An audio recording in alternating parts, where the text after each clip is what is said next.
இதா தலைவா வெள்ளக்கோட்டை வீதி. இங்கே தான் மாடெல்லாம் கியூ நிற்கும். நேரத்தில் தான் மாடு கியூ நிற்கும்.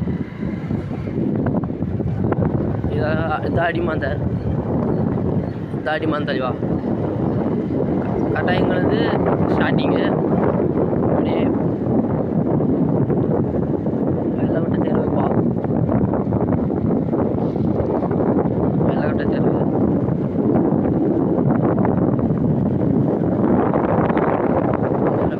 இங்கே தான் தலைவா. இப்போ லாஸ்ட்டு ஃபினிஷிங். இங்கெல்லாம் தட்டி கட்டுருவாங்க இந்த ரோட்டில். நேராக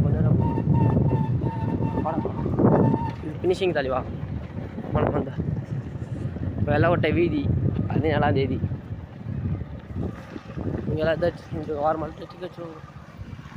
இந்த தாள் தான் தலைவா வந்து மாடு கட் ஆகும்.